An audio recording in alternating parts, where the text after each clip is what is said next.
Bienvenidos, ¿cómo están?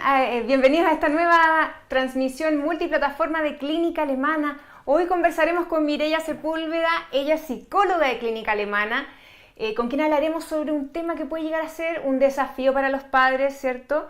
Y que es el tema de las redes sociales en los niños, cómo lograr un uso seguro. Mireia, ¿y desde qué edad hay que entregar información sobre redes sociales? ¿Qué tanto tenemos que ampliar esto? ¿O cuándo sería oportuno darles permiso, por ejemplo, para que puedan tener redes sociales? Sí, ahí hay una primera diferencia, que dar información no quiere decir con dar redes sociales. ¿Ya? Ya. Y la información tenemos que los padres empezar a entregarla desde que nuestros hijos son chiquititos, estoy hablando de guaguitas, porque ellos en la dinámica familiar van a ver que aparecen tablets, celulares donde usamos redes sociales. Entonces, la primera educación tiene que ver con el ejemplo que yo doy. Los niños aprenden a través de la imitación. Por lo tanto, en nuestras casas tenemos que generar dinámicas saludables donde a través del ejemplo le enseñemos a nuestros niños pequeños. ¿Ya? Y en la medida que vayan creciendo, efectivamente entregar información sobre los usos adecuados que tiene la red social y sobre todo atrevernos a decir que no. Una gran dificultad que nosotros vemos los papás, que por diversos motivos que podemos profundizar, nos cuesta decir que no. Nos cuesta porque pensamos que los estamos privando de algo que es saludable, que es necesario y que se van a quedar fuera. ¿Ya? Entonces, volviendo a tu pregunta desde un principio, a través del ejemplo, de las dinámicas familiares saludables y en la medida que van creciendo, ir entregando información. En general, a los 5 años ya vemos muchos niños que a través de dispositivos electrónicos tienen red social. Y eso, la verdad, que es algo que, muy claramente atenta contra el neurodesarrollo. ¿Ya? Por lo tanto, es muy importante que le informemos a nuestros hijos el por qué nosotros vamos a decirles que no a eso y, sobre todo, animarnos a hacerlo. O sea, esto es tanto explícito como implícito. O sea, nosotros no estar todo el rato pegados en una red social mientras estamos junto a ellos. Eso también sería entregar información. Exactamente, y eso es educación finalmente. El ejemplo es la mejor educación que podemos dar. Hay muchos niños que dicen, oye, ya, yo no tengo celular, yo no ocupo red social, pero mi mamá, yo le hablo y se queda pegada, subiendo fotos, viendo reels. Entonces, claro, eso nos tiene que hacer un llamado de atención. Cómo nosotros usamos las redes sociales también. El ideal que los espacios familiares compartidos, como la comida, espacios de conversación y de juego, no medie ni un dispositivo electrónico, que son los que nos permiten estar en redes sociales. Hay muchos fenómenos que se han estudiado, por ejemplo, que tienen que ver que los padres suben muchas fotos, graben muchos videos y exponen de sobremanera a sus hijos. Entonces ahí también tenemos que cuestionarnos qué necesidad tengo yo de estar exponiendo a mis hijos sin su consentimiento, además. Y porque todo lo que yo subo queda en esta famosa huella digital que no sé a manos de quién llega. Claro. ¿Y hay riesgos y beneficios en la salud mental? Bueno, los riesgos ya estamos un poquito... tenemos cierta noción, ¿cierto?, de los riesgos. En cuanto a los riesgos y beneficios en la salud mental por el uso de redes sociales, ¿cuáles serían estas dos formas de, mira, de influencia? Quisiera partir con los beneficios porque es algo que puede confundir mucho. ¿Ya? Y efectivamente hay situaciones particulares como esta, estamos transmitiendo ahora a través de una red social, ¿cierto? Claro. Entonces, psicoeducar, entregar información supervisada por adultos, algo que la red social facilita porque nos permite disminuir las brechas y llegar a muchos otros lugares, ¿ya? En casos particulares yo te podría decir que en niños y adolescentes vemos beneficios, por ejemplo, que tiene una condición de salud, diagnosticaron diabetes tipo 1 y quiere contactarse con alguien que vive en otra ciudad, que tiene su misma condición de salud, pero eso es supervisado por los adultos, ¿ya? Distinto es que yo le baje a un niño una red social. ¿Ya? Entonces, esa distinción es súper importante y entonces empezamos a confundir estos beneficios que te permite estar conectado con niños de otras partes del mundo o con la familia. O con la misma familia. Entonces, efectivamente, hay casos puntuales. Yo no me atrevería a decir que no hay ningún beneficio, pero siempre, y el telón de fondo tiene que ser a cargo de un adulto responsable. Por ejemplo, acá nosotros en la clínica vemos muchos niños que vienen de otros países y que ellos cuentan cómo hacen videollamadas, pero son papás súper responsables. Distinto es que tú le entregues un dispositivo donde el niño maneje solo una red social. ¿Ya? Entonces, en ese sentido, hay que tener ojo con los beneficios porque se habla de una supuesta sociabilización, porque tenemos que entenderlo y ahí nosotros tenemos que educarnos nosotros. Es otro tipo de comunicación, ¿ya? Pero el problema es que estamos reemplazando la sociabilización como esta, cara a cara, mirarnos, ver si estás cansada, si estás alegre, ¿cierto? Eso se pierde en las redes sociales. Entonces, no podemos reemplazar Eso por un intercambio vía red social, en el fondo. ¿La pandemia influyó en esto? En esta explosión de uso de redes sociales y en la permisividad que hubo en torno al uso? De todas maneras, yo creo que todos en un principio como que no nos quedó otra. O sea, yo también tengo hija y la manera de conectarse con sus compañeras era a través de plataformas como Discord o de WhatsApp, ¿cierto? Entonces, claro, eso quizás aceleró y hizo percibir como algo positivo y no sopesar los riesgos. Obviamente en situaciones particulares, ojalá no vivamos otra pandemia, pero uno puede ser flexible. Pero el mensaje de fondo es que los niños no debiesen utilizar red social porque no les aporta al desarrollo psicológico, emocional ni físico, ¿ya? Claro.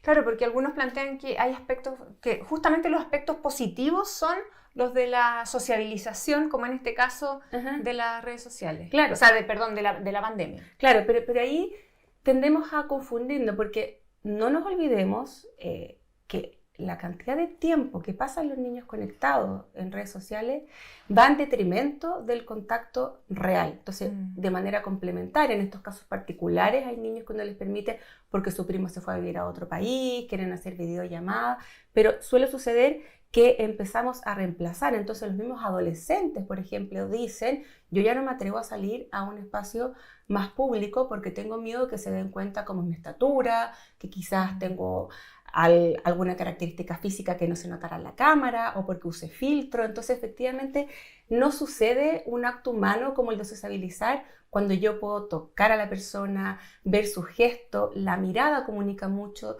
son cosas que se pierden. Incluso uno puede ver beneficios, por ejemplo, desde la misma salud mental, hemos podido llegar a muchos más pacientes a través de la telemedicina. Claro. ¿Cierto? Pero muchos dicen, oye, cuando vaya a Santiago te quiero ver presencial, porque es distinto el encuentro humano cuando uno está en contacto con la otra persona. Claro.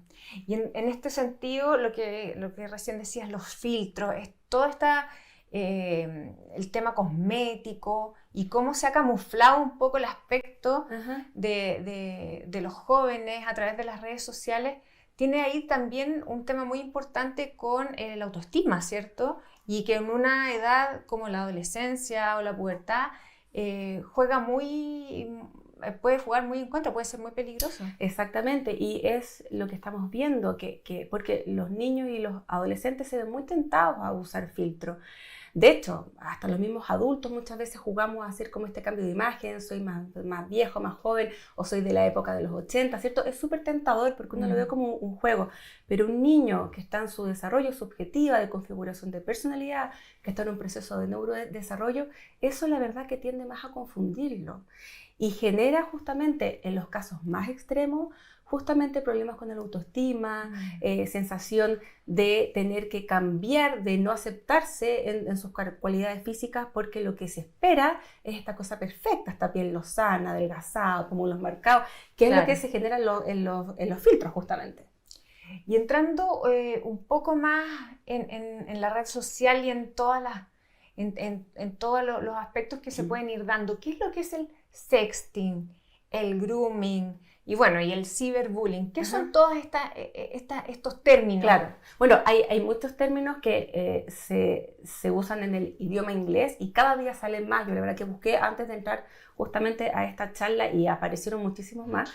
Pero lo que uno más escucha tiene que ver con el sexting, que tiene que ver con que tú intercambias videos o fotos que son personales e íntimas con personas que son conocidas. Por lo tanto, tú tienes tu consentimiento. Entonces, por ejemplo, una pareja, un pololo, una polola te empieza a decir, ya, pero ¿qué importa? ¿Pero por qué no me mandas una foto? Porque lo ven como algo, como que no miden las consecuencias y entonces es algo voluntario. ¿Ya?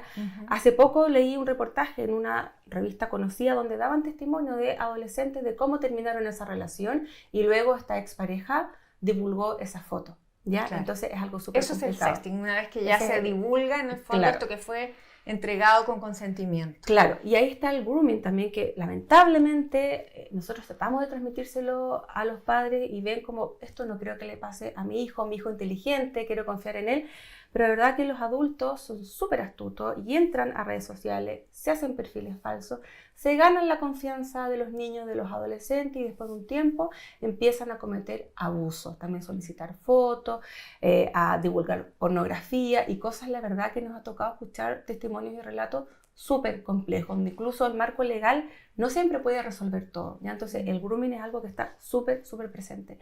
Y el ciberbullying, la verdad que es algo que está presente, lamentablemente. Ahí lo que más vemos es que no solamente es víctima la persona que es víctima de este ciberacoso, sino que también los que son testigos, al sentir que se quedaron callados, que no supieron qué hacer, claro. Y el que hace este ciberacoso porque claramente a esa persona también le está pasando algo. ¿Y qué vemos ahí cuando conversamos con ellos? Que la capacidad de empatía, de ponerse en el lugar del otro, ¿qué pasó con eso? Como el estar en una red virtual te hace perder justamente esa capacidad de reflexionar. ¿Esto que estoy haciendo le aportan algo? ¿Esto que estoy haciendo es con su consentimiento? ¿Se vale reírme de la otra persona de esta manera? Entonces, vemos también que todas las habilidades, funciones corticales superiores que tienen que desarrollar niños y sobre todo los adolescentes, como esta capacidad reflexiva, inhibir esta conducta impulsiva, por las redes sociales y por lo vertiginoso que es y por lo asequible que es, se ve menoscabada profundamente. Entonces el ciberacoso es algo que nos preocupa muchísimo y que, insisto, del marco legal cuesta hacer algo. Los colegios tampoco pueden hacer mucho porque claro, sucede fuera del espacio, está como en el espacio virtual. Entonces claro, es sumamente complejo y sucede que los niños esconden esto durante mucho tiempo. Lamentablemente cuando no vemos... es como detectarlo. Exacto, los papás a veces ven cambio en su conducta, pero cuando ya generan muchos síntomas, a veces ellos develan esto que está sucediendo, que lleva un buen tiempo. Es complejo, es complejo. ¿Cómo podemos, hay alguna forma de detectarlo cuando están, son los mismos síntomas de cuando están siendo víctimas de bullying, de un bullying más directo? Claro, sí, en ese sentido es bastante parecido. Algo que suele suceder es que es un cambio en el comportamiento en niños más pequeñitos que dicen que no quieren ir al colegio, a veces no lo dicen tan directamente, dicen que le duele la cabecita o la guata, que no tienen ganas de ir, y empiezan a aparecer también a veces cosas asociadas como dificultades en el sueño, que no quieren quedarse dormidos, que bajan su apetito, que comen menos o otros comen más porque están más ansiosos. Y ahí por eso es tan importante que los papás estemos en sintonía con nuestros hijos, porque uno logra darse cuenta cuando está pasando algo. Entonces va al colegio y puede pedir que justamente que el profesor jefe o alguien pueda estar más pendiente. Ya el problema de ciberbullying, a diferencia como de este bullying físico que sucede en el mismo colegio, es que cuesta como... Es más psicológico, ¿no? Claro, claro. Entonces también tiene que ver con sutileza. Entonces es difícil para los adultos darnos cuenta muchas veces de eso. Y también en este acoso existe esto de amenazar a la otra persona. Entonces también el niño se ve efectivamente asustado. Y si me pasa algo por yo contar esto. Ya, pero insisto, no es solamente ese niño el que está sufriendo algo, sino que también el niño o la niña que lo hace y los que son testigos. Ya, por eso es tan importante que nosotros enseñemos que hay cosas que no debemos hacer, ¿cierto? Y ahí, lamentablemente, la red social nos lleva a ver una delantera gigante. No sé si te ha pasado, Coti, que uno ve videos incluso de papás haciendo con hijos pequeños estos famosos virales que lo rompen un huevo en la cabeza y que se ríen, y uno dice, ese papá probablemente no está tomando conciencia de que su hijito está angustiado cuando le rompe el huevo en la cabeza. No logra distinguir lo que es realidad y ficción. Hay unos bien crueles que son de otro país, en que es como un regalo de Navidad en que le hacen un regalo falso, por ejemplo, y el niño llora y todos se ríen, y yo digo, ¿qué recuerdo va a tener ese niño de su Navidad?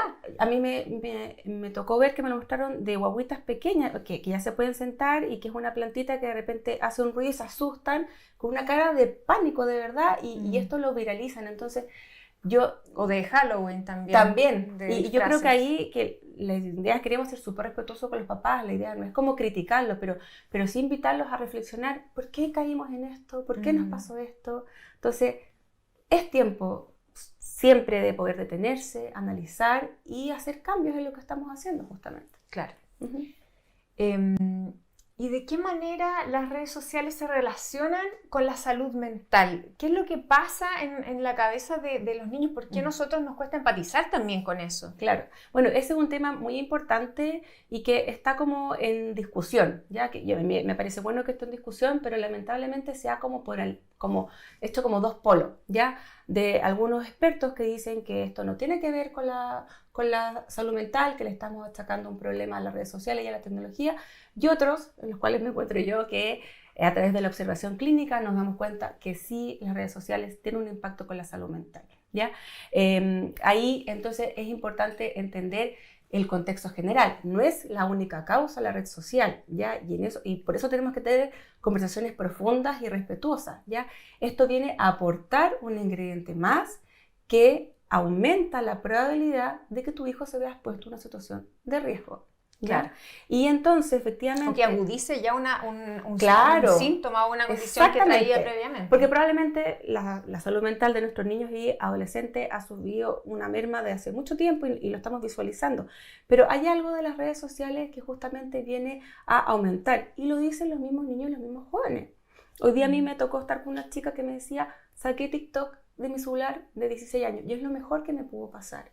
Solo me sentía mal viendo esos videos. Es como que el celular supiera que yo estaba deprimida porque solo me mostraba eso, ¿cierto? Claro.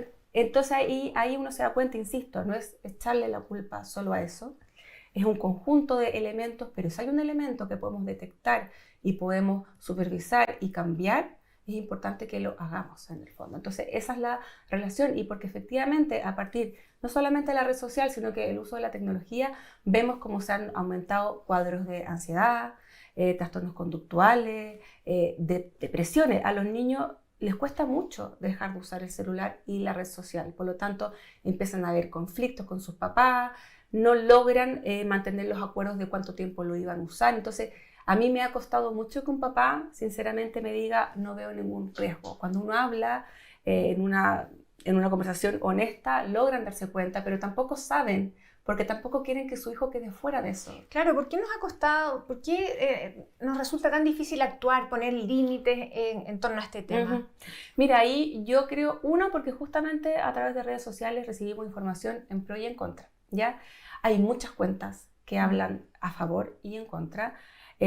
Muchas veces los papás van a los especialistas y uno les da información y a pesar de eso uno tiende a decir, no, pero si esto es súper poco probable que me pase, por lo tanto voy a confiar, ¿ya? El mensaje no es que desconfiemos de nuestros hijos, todo lo contrario, sino que tiene que ver que nosotros asumamos que esto es un fenómeno mundial, que se están levantando las alertas en muchos lados, que no es prohibir por prohibir, pero sino que tenemos que esperar a una edad adecuada. Y también yo creo que nos cuesta mucho actuar porque a nosotros nos cuesta manejarnos en las redes sociales, claro. ¿Cierto? O sea, ¿cuánto? Es adictivo para los adultos. Exacto, no lo o sea, a los adultos efectivamente les cuesta, se desvelan, se quedan en la noche viendo, porque esta hiperconectividad, muchas personas refieren como, siento que si no estoy conectado me pierdo de muchas cosas. Entonces, nosotros como papás tenemos que buscar información en fuentes que sean fidedignas. Ahí hay un tema que es súper importante. Hay investigaciones a favor y en contra, ¿ya? Muchas veces no se puede hacer ciencia de todo, ¿ya? Porque no podemos aislar todas las variables. Metodológicamente yo no puedo hacer un estudio tan puro para ver la relación causal. Entonces yo les digo a los papás, quédense con las observaciones clínicas que hacemos los que nos dedicamos a salud mental y a educación. ¿Ya? Porque claro, nosotros queremos educar en este tema porque realmente nos preocupa, no porque queramos prohibir ni porque seamos antitecnología. La tecnología nos ha permitido muchísimos avances, ¿cierto? Pero en este caso nos preocupa el aumento de malestar subjetivo que los mismos adolescentes refieren en el fondo. ¿Y cómo manejar eso que un adolescente puede decir? Soy el único que no tiene X red social, todos mis compañeros tienen. ¿Cómo manejar esa presión? Porque en el fondo primero soy el única que no tiene celular. Ajá. ¿Cómo se maneja esa presión también del entorno, de que la vida continúa y hay y la sociedad va en una bola constante de avance y uno quiere tratar de cuidar a los niños y a los adolescentes y también no dejarlos fuera? ¿Dónde está el límite? Sí. ¿Es muy delgada esa línea? ¿Cómo tratar de compatibilizar estas dos cosas? Bueno, eso, tal como tú dices, es súper complicado porque a ese adolescente, a ese niño, sí le puede dar mucha pena, sí puede sentir que quizás se pierde algo, pero nosotros ahí también... O incluso le pueden hacer hasta bullying por eso mismo. Porque no tiene, efectivamente. Y ahí es importante nuestro rol. Si nosotros estamos seguros que eso es por un bien de él y le entregamos información de por qué no es algo bueno. A mí me ha tocado hablar con muchos niños que son estos casos únicos, que en sus colegios son y ellos saben, incluso ha sido bonito porque los colegios los apoyan. Y ha hecho que algunos compañeros retrocedan y devuelvan el celular o saquen de sus celulares las redes sociales. Hay, por ejemplo, papás que se han agrupado, está esta como campaña, por lo menos acá en Santiago, de no celular hasta octavo básico. Y uno ve entonces que mucha gente que tenía red social la ha ido bajando, porque efectivamente los niños y los adolescentes sí nos escuchan y sí se dan cuenta que quizás ellos también a veces subieron contenido que no era apropiado y que no era saludable. ¿Qué recomendaciones podríamos, por ejemplo, seguir para el uso de las redes sociales? Mira, ahí hay distintas recomendaciones. Uno, para los más chiquititos, o sea, la recomendación es no usar red social. Además de la pantalla, que es además de la pantalla, o sea, en menores de 2 años, pero incluso yo lo pongo desde los 3 años, es pantalla 0. Tenemos que pensar que la red social siempre se ve dentro de una pantalla, ¿cierto? Entonces, efectivamente, ahí también hay un tema que es súper complicado, porque hay niños que le regalan un celular, que en ningún caso uno debería regalar un celular, claro. Y entonces inmediatamente empiezan, mamá, puedo bajar. Entonces, tener mucho ojo con tener esta claridad que la red social no es adecuado y no se sugiere para menores de 14 años. Y que ahí, claro, quizás no hay una edad así correcta para todos, porque hay niños, por ejemplo, con condiciones de salud, situaciones así, que sí los papás, pero los papás están supervisando, ¿ya? Pero claro, en términos generales yo diría menores de 14 años, no. Y incluso algunos mayores de 14 años, por su característica de personalidad, porque les cuesta regular su impulso, regular sus emociones, también se ven afectados. Entonces, lo primero es discriminar si mi hijo puede ser responsable y yo supervisar. Caso a caso, según su personalidad. Exacto, porque no solamente que tu hijo sea capaz, sino que tú puedas supervisar, ¿ya? Y en relación a eso, educar en relación al contenido que yo subo, porque está esta famosa huella, ¿cierto? A lo que yo subo, por mucho que yo se lo mande a una persona en particular vía WhatsApp, eso ya queda en el ciberespacio y otra persona lo va a poder usar o esa persona se lo va a mandar a otra, ¿ya? Y lo otro es educar en el contenido que yo veo. ¿Qué hacer si me encuentro con un contenido inapropiado? Tenemos que nombrar, lamentablemente, la circulación de pornografía por redes sociales es alarmante, ¿ya? Y eso genera efectos bastante traumáticos en los niños y en los adolescentes. Entonces, enseñar a detectar si veo algo que es inapropiado, cómo denuncio esa cuenta y cómo bloqueo, ¿ya? Entonces, ahí volvemos a generar confianza con nuestros hijos para que nos puedan contar esto, ¿ya? Claro. Y en el caso de los mayores que sí van a tener permiso, acordar el tiempo, que no afecte rutinas de la vida diaria, por ejemplo, antes de acostarse o a la hora de comida, que no se puede estar grabando todo, que si tienes hermanos menores no le puedes mostrar a tu hermanito cualquier contenido, ¿cierto? Entonces, en ese sentido, es harto trabajo, ¿cierto? Entonces, y ahí es súper importante también generar desde la comunidad educativa, ¿cierto? Desde el grupo familiar, qué reglas en el buen sentido vamos a usar para que la red social no se transforme en un dolor de cabeza finalmente. Claro. ¿Y cómo podemos fomentar actividades que sean acorde a la edad para sacarlos también de esto? Porque ahí también requiere, muchas veces por comodidad, los padres también recurren al teléfono o a las redes sociales. ¿Cómo lo hacemos para volver un poco atrás, a tener actividades lejos de la tecnología? Sí. Bueno, esa es una pregunta, Cote, que implica un análisis que no es tan fácil, que es por qué a veces caemos en la red social y en el celular. Es porque nosotros tenemos jornadas de trabajo sumamente largas, ¿cierto? Porque con el teletrabajo, por ejemplo, era muy difícil poder trabajar y que tu hijo estuviese, comillas, tranquilo, entonces muchas mamás empezaron a pasar el celular, cosas así.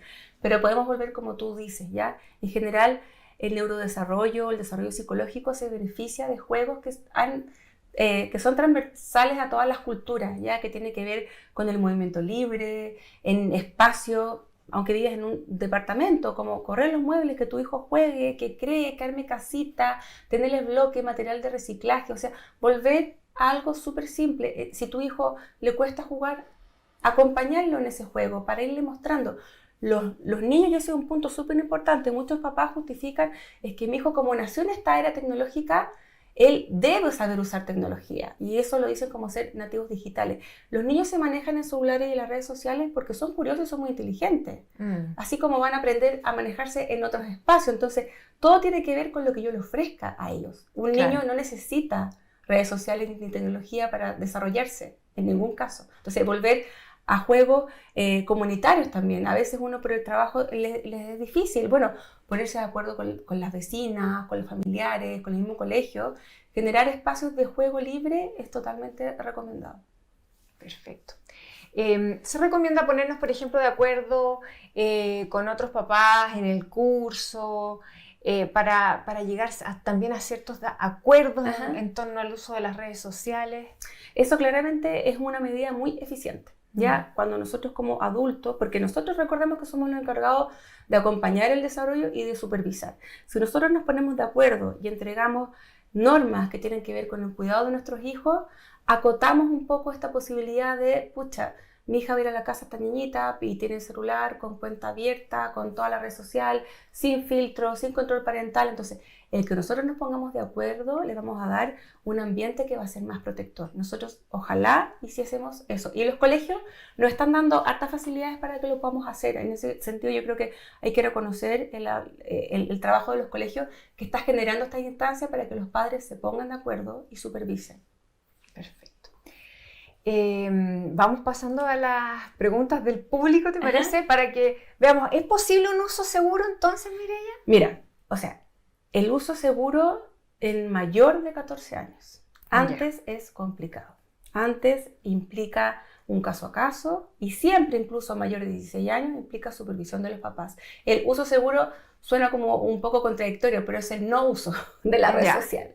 Si tú tienes red social, no tienes certeza de lo que puede pasar. Sabes que yo siempre con los papás, cuando se lo explico de esta forma, lo entienden súper bien. Imagínate que tú vas a mandar a un hijo a un viaje, lo vas a dejar al aeropuerto, pero no sabes de ese vuelo a qué país llega, qué documentos necesita, qué idioma hablan, no lo puedes encargar con la azafata, no sabes qué clima va a haber en el otro lado. La red social es un poco eso, como dejar a tu hijo con muchas ventanas.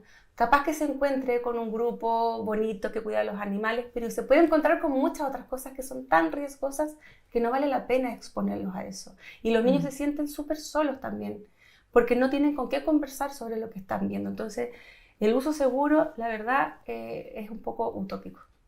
Perfecto. Vamos con las preguntas del público. Ya nos han estado llegando varias. Dice... Hola, ¿cómo manejar que a mi hija de 12 años le gusta hacer videos y subirlos a redes sociales? ¿Y qué hacer cuando son otros padres los permisivos? Bueno, ahí hay dos preguntas que son relevantes, ¿cierto? La primera que tiene que ver que a esta ya chica de 12 años, efectivamente, bueno, hubo como una trayectoria previa de por qué ella hace videos y le gusta subirlo. Entonces, ahí... tomarse muy a conciencia este rol, quizás acompañarse de algún profesional, porque no va a ser fácil que una niña de esa edad deje de hacer una conducta que probablemente a ella le traiga mucha gratificación, ¿ya? Pero efectivamente ella está ahí comentando algo, que le gusta hacer videos y subirlos a redes sociales. Bueno, ¿por qué le gusta subirlos a redes sociales? Porque la identidad se pone en juego ahí. Pero se pone likes, todo. Exactamente, los comentarios, pero lo que te comentan, cuántas veces lo recomparten. Entonces eso nos tiene que hacer reflexionar y uno puede dar marcha atrás. Eso yo lo he visto. Sin duda es difícil porque los niños de esa edad no lo entienden quizá, pero uno tiene que tener la absoluta certeza que es lo mejor, ¿ya? Y lo otro que ahí se plantea en esta pregunta, cuando son los otros padres los permisivos, bueno, por eso es importante que esta información llegue a todo el grupo curso, ¿cierto? A las familias con las que nos juntamos, apoyarnos en los profesores, insisto, están dando en los colegios muchas charlas sobre esto, hay muchas especialistas en Chile que tienen información súper contundente y ojalá poder hablar directamente con esos papás. No es responsabilidad de mi hijo ver qué hace ahí. O sea, nosotros tenemos que entregar información a nuestros hijos, pero nosotros supervisamos, ¿cierto? Claro. Y es importante también investigar, porque las redes sociales tienen un control parental, algunas muy estrictos. Entonces, ahí también se puede manejar. Efectivamente, el control parental nosotros lo sugerimos, pero hay videos en YouTube. Yo tengo cuentas muy pacientes míos claro, que me muestran, mira, es que yo sé cómo sacar el control parental. Cómo saltarme el control parental porque está en la misma red social. Entonces, obviamente sirven y hay papás que logran tener un uso casi seguro porque supervisan mucho y porque, por ejemplo, dejan que su hijo adolescente entre en la red social con ellos al lado. ¿Ya? Claro. Entonces, eso igual implica tiempo, ¿sí? Ese es el tema, que muchas veces los niños cuando están solos son cuando entran a red social como porque no saben qué hacer con este tiempo. Claro. Vamos con otra pregunta. ¿Qué puedo hacer cuando mi hijo hace pataletas cuando le quito el celular? ¿Está bien como castigo quitarle el teléfono? Es que, a ver, es un clásico al final, sí. la pataleta agota a los papás y como que ceden por Sí. cansancio. Sí, ahí no sé cuántos años tiene ese niño, se hace pataleta y está dentro en general de los 2, de los 5 años, cuando las pataletas es algo normativo que se espera porque no pueden expresar con sus palabras, pero ahí yo me preguntaría lo que está base, como está bien como castigo quitarle el celular, es que el celular nunca lo debiese haber tenido, ¿ya? Nunca premiar con un celular. Ahora que viene Navidad, no hay que regalar celular. Nunca premiar con el uso de la red social, ¿ya? Entonces ahí uno tiene que hacer un camino inverso y empezar a generar dinámicas familiares donde este niño no use el celular, porque el celular genera un refuerzo muy instantáneo que se ha visto que lo más probable es que ese niño se desregule. Y eso es una prueba fehaciente de que ese niño no está preparado para usar celular, porque le cuesta decir...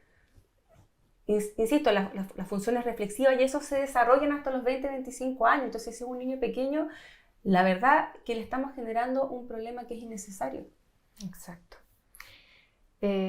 Otra pregunta. Mi hija juega con sus amigas en una aplicación online, pero que no sé si es bueno o si debo prohibirla, pues la pasa súper bien, pero no sabemos con quién más está jugando.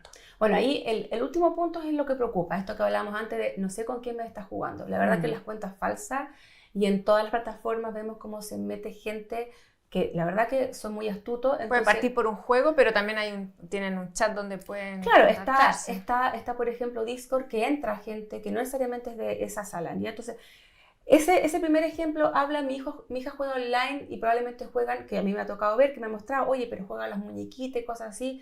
En la pandemia yo lo pudiese entender, contextualizar en una situación de emergencia acotada, ¿ya? Pero en general la idea es promover el juego y la interacción social en un espacio real y no virtual, ¿ya? Porque ahí esa misma mamá o papá dice, no sé con quién me está jugando. Bueno, ese es el peligro de la red social, que es muy fácil vulnerarlo y que entre una persona que es desconocida para ti y que suplantan identidades. Claro. Mejor ponerse de acuerdo con los papás de una Exactamente. Amiga. Y que inviten para la casa, ¿cierto? Claro, a la antigua. ¿Hasta qué edad está bien tener supervisión parental en los celulares? Bueno, esa es una pregunta, esto es más acotado como a red social, pero podemos tomar eso porque me ha tocado ver justamente en redes sociales como mucha discusión de que los padres no pudiésemos supervisar a nuestros hijos porque es como entrar en su espacio íntimo, ¿ya? Yo no estoy de acuerdo con eso, los papás debemos supervisar y eso implica que tu hijo sepa, yo voy a revisar tu celular. Los niños no pueden tener el celular con claves, por ejemplo, que me pasa mucho, y como, ¿en qué minuto tu hijo puso clave? No sé, es que yo se lo regalé, entonces... volvemos, si ahí te das cuenta todos los problemas que se generan por esto. Entonces la supervisión parental en los celulares tiene que permanecer mientras tú no tengas la suficiente como certeza de que tu hijo ha alcanzado un nivel de madurez que va a saber cómo reaccionar, que va a saber qué hacer en caso de riesgo y de peligro. Perfecto. Nos dicen, muchas gracias, excelentes recomendaciones. El desarrollo prefrontal no está formado hasta los 22 años aproximadamente. Claro.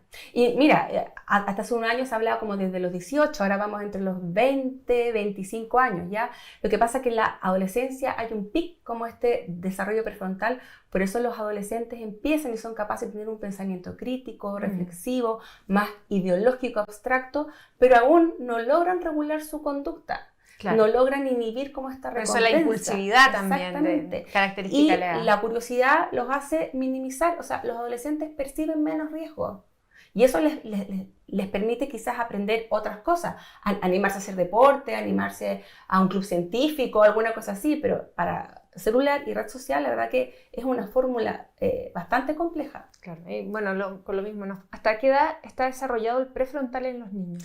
Lo que decíamos antes, por lo menos hasta los 20 años. Por lo menos hasta los 20 años, sí.